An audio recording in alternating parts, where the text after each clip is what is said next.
कृष्णा, राधे राधे। आइए जानते हैं मार्गशीर्ष महीने के शुक्ल पक्ष की मोक्षदा एकादशी के बारे में संपूर्ण जानकारी। इसे गीता जयंती रूप में भी जाना जाता है। इस दिन भद्रा का साया हो रहा है, जो कि मोक्षदा एकादशी की सुबह 8:20 से शाम 7:01 के आसपास रहने वाला है। कौन से कार्य आपको करने होंगे, कौन से नहीं, भोजन संबंधी किन नियमों का पालन करना है, व्रत पारण का क्या समय रहेगा, व्रत करते हैं या नहीं तो कुछ उपाय श्रेष्ठ रूप में कीजिएगा, उनकी भी जानकारी इस वीडियो में है। व्रत उपवास नहीं भी कर पाते हैं तो कुछ कार्य आपको अपने घर पर बिल्कुल नहीं करनी चाहिए। पूरी श्रेष्ठ जानकारी वीडियो में मिल जाएगी। छोटा सा वीडियो है, ज़्यादा बड़ा नहीं है, तो ध्यान से सुनिएगा जी, अंत तक बने रहिएगा। इसे गीता जयंती इसलिए कहा जाता है क्योंकि श्रीमद् भगवद गीता के उत्पन्न दिवस का यह दिन है। भगवान श्री कृष्ण ने अर्जुन को गीता का ज्ञान इसी दिन से दिया था, इसलिए जीवन का सार सिखाने वाली श्रीमद् भगवद गीता के प्रादुर्भाव का भी यह दिन माना जाता है। आइए जानते हैं संपूर्ण जानकारी।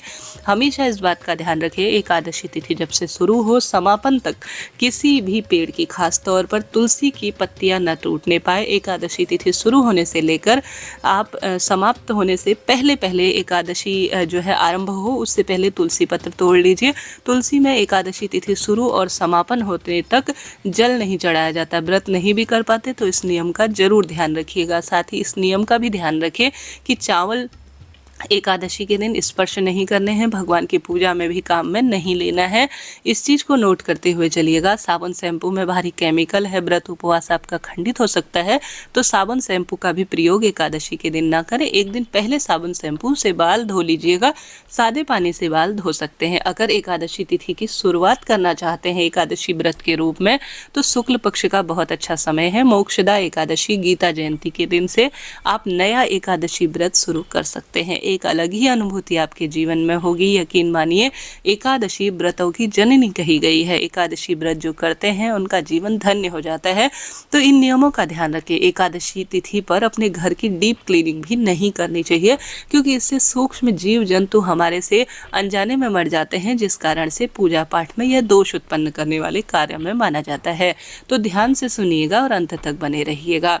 एकादशी तिथि शुरू हो रही, तिथि आरंभ होगी 30 नवंबर रात्रि 9:29 के आसपास। तिथि का समापन होगा 1 दिसंबर शाम 7:01 के आसपास।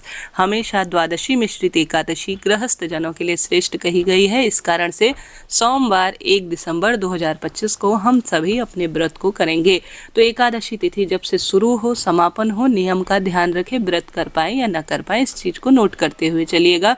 अब साथ ही इस दिन अर्थात 1 दिसंबर जिस दिन हम व्रत करेंगे, इस दिन ब्रह्म मुहूर्त का शुभ समय सुबह 5:08 से 6:02 के आसपास रहने वाला है। सूर्य उदय का समय आप 6:56 के आसपास जानिएगा। प्रातःकाल पूजा का शुभ समय 5:35 से 6:56 के आसपास है। किसी कारण से इस समय पूजा नहीं भी कर पाते हैं तो पूरा दिन जो है पूजा पाठ में कोई दिक्कत नहीं है, आप कर सकते हैं। श्रेष्ठता के रूप में संभव हो तो इस समय ब्रह्म मुहूर्त में पूजन करें, अलग ही अनुभूति होती है। सूर्यास्त का समय 5:24। संध्या पूजा अर्थात शाम की पूजा का समय 6:24 से 5:24 से 6:45 के आसपास रहने वाला है।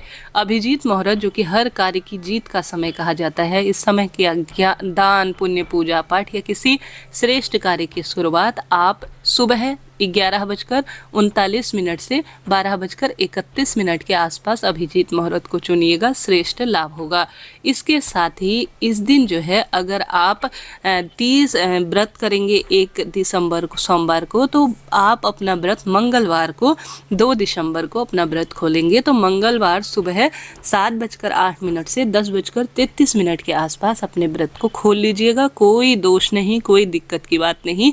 श्रेष्ठ और शुभ है, हरिवासर समापन हो चुका होगा और श्रेष्ठतम समय है। इस बार कोई भी दुविधा की स्थिति नहीं है।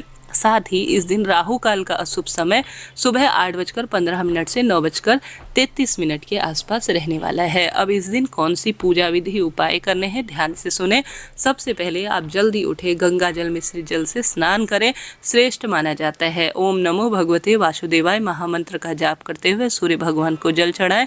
तुलसी में सिर्फ दीप दान करें, इस बात का ध्यान रखें। घर के दरवाजे पर दीपक लगाएं, फिर शंख में कच्चा दूध और तुलसी पत्र रखकर या पंचामृत दूध, दही, घी, शक्कर, शहद से भगवान श्री नारायण के विग्रह स्वरूप को स्नान कराएं। उसके बाद गर्म वस्तु का भोग लगाएं और गर्म ही चीजें भगवान को वस्त्र रूप में समर्पित करें। भाव के भूखे हैं आप, उन्हें अपनी संतान की भांति पूजित करते हैं या रखते हैं तो भगवान भी हमेशा आपके साथ रहते हैं। तो भाव की बात है, आप भले ही संक्षिप्त पूजा करें परंतु बड़े भाव के साथ करें। भगवान को मार्गशीर्ष महीने में चंदन बहुत प्रिय है। जैसा कि मार्गशीर्ष महीना स्वयं श्री नारायण का महीना है, तो तुलसी की लकड़ी को घिसकर हरी चंदन बना लीजिए। इससे लड्डू गोपाल का श्रृंगार करें और स्वयं भी धारण करें। यह कार्य करते हुए ओम श्री विष्णवे नमः, श्री कृष्ण गोविंद हरे मुरारी, हे नाथ नारायण वासुदेवाय, इन महामंत्रों का जाप करते हुए तुलसी की लकड़ी को घिसकर हरी चंदन बनाकर सुंदर श्रृंगारित करें।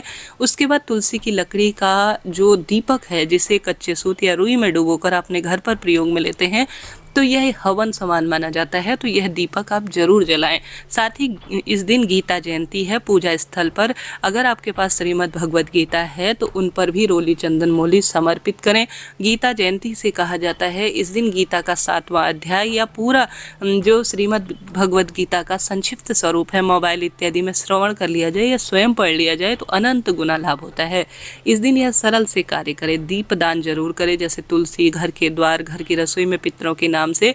सोमवार का दिन है। पितरों के देवता आर्यमा का नाम लेते हुए शिवलिंग पर गंगा जल, काला तिल, मिश्री जल और पंचामृत जरूर चढ़ाएं। साथ ही स्वधा स्वधा स्वधा बोलते हुए भी शिवलिंग पर गंगा जल चढ़ाया जाए तो पितृदोष से मुक्ति मिलती है और एकादशी का संपूर्ण फल मिलता है।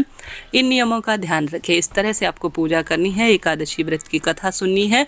पूरे दिन झूठ, छल, कपट से दूर रहें। प्रभु चिंतन में अपना ध्यान लगाएं। पूरे दिन भर में आप एक बार चाय, पानी, फलाहार, दूध, दही, सूखे मेवे इत्यादि ग्रहण कर सकते हैं। मौसमी फल ग्रहण कर सकते हैं। कोई दिक्कत की बात नहीं है। तो इस तरह से अपनी भगवान की पूजा आराधना को संपन्न करें। भगवान को भी भोग लगाएं।